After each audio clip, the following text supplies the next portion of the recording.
Any intuitive guesses? You don't have to justify, just intuitively. I hear one no. So I'll give you the intuition before we come to the answer, and this is strictly intuition only, okay, which is, I mean, it's not rigorously correct, but just to drive intuition. Look at the definition of Lipschitz continuity. I have mod fx minus fy. If I take the mod x minus, the norm x minus y on the other side, what does that expression kind of remind you of? Derivative, right? Now, that means that, i.e., the definition is saying the derivative somehow should be bounded, it should not explode. That's the intuitive feel for Lipschitz continuity, okay. Now, when you look at this function over here, root of 1 minus x squared, is it differentiable, or is there places where the derivative can blow up? At the endpoints, it can blow up, because when I take this derivative, I'm going to get a root of 1 minus x squared in the denominator. So, that's going to be my hint to try to prove this, right. So, for this, what do I need? I need f mod of fx minus fy less than equal to L times x minus y, okay, for all x and y belonging to minus 1. This is what I need to do, okay. Now, as we have already got the hint, endpoints is where some mischief is going to happen, right. So, if I prove that this is not true even at one point, it's over. So, let us choose one of the endpoints. Let us choose y equal to 1, okay. So, what happens over here? So, this becomes mod fx. What is fy?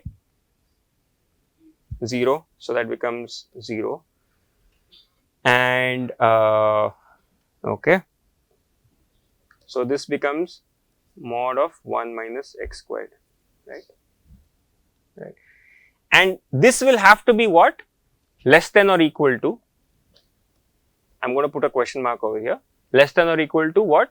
L times mod x minus 1, okay.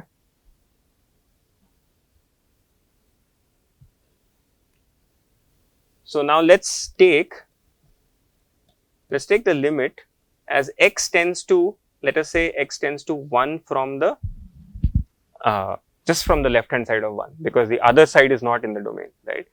And what expression I want to take? Basically this 1 minus x squared by x minus 1. What is this limit?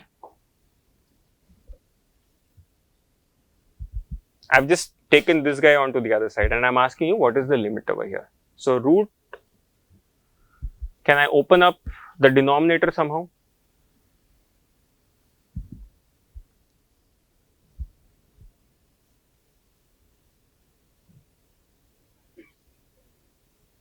What's going to happen?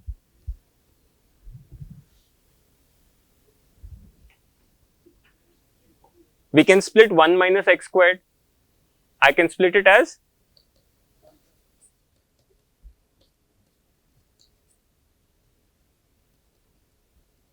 okay, and I can also write this as root of 1 minus x squared, square root and then square it. So, same thing. What do I get? Is it clear? It's mod x minus 1, which is the same as mod 1 minus x, and 1 minus x is square of square root. So, can I cancel something? I can cancel 1 square root. I can cancel this guy. I can cancel this guy with this guy. So, what am I left with? Numerator root of 1 plus x, denominator root of 1 minus x. And when I take this limit in mind, if x is tending to 1, does this limit exist?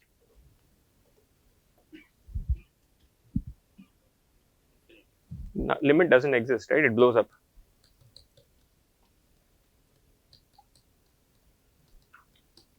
Implies what? I cannot find a positive number L such that this expression is always true. The closer I take x to 1, the more this expression blows up. Therefore, I cannot find a L.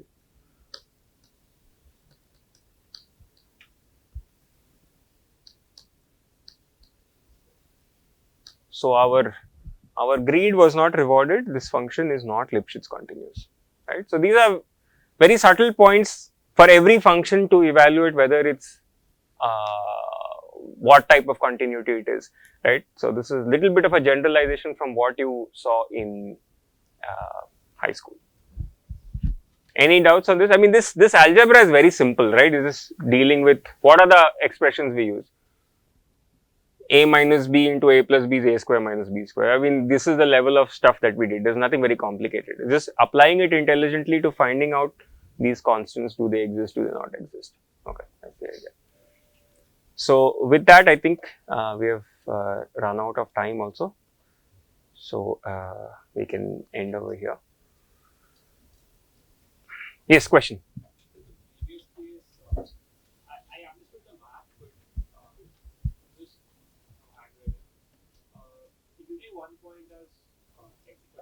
Okay. Right. Correct. So can I say mod of fx minus fy by delta if I can obtain that to be any constant I want?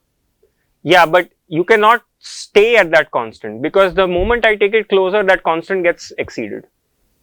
So for the Lipschitz continuity, I need to find an L, and that L has to be fixed for all x and y in the domain. Oh, sorry, the uniform continuity. Okay. So in uniform continuity, okay. So say that again. So I can find as I get closer and closer to 1. Correct. Mod of fx minus fy by delta. Right. Any constant I want. Yes. So let's say 51. Okay. So again, mod of fx minus fy is less than 51 delta. Well, not 51 delta, 2 into 51, right? Okay. Whatever. Yeah.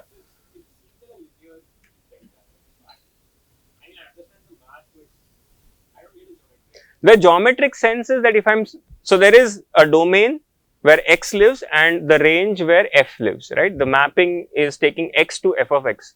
So geometrically what is happening is if I'm squeezing the 2 points over here, I'm also squeezing by a proportionality constant over here.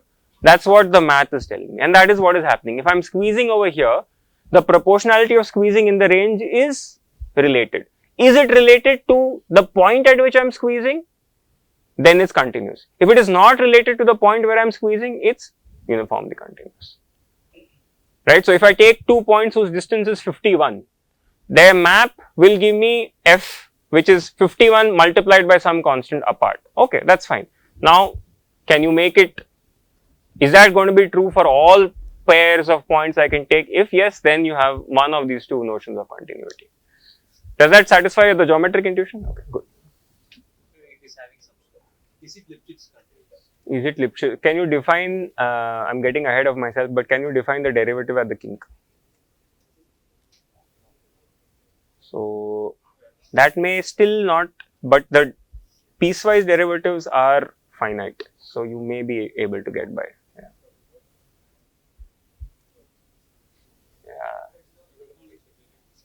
If you have delta square, Mm-hmm. delta square is less than delta. Yeah, but delta squared I can just define new constant kappa. Yeah, but if you have root delta, Mm-hmm. it did not work out. Mm-hmm. Anything which is sublinear will not work out. But that you are generalizing from one example, no? It may not. Yeah, I'm not sure. I mean, we can look more. So, by the way, the rest of you, if you are done, you can give your feedback chit to either me or Sai Sanjay and head out.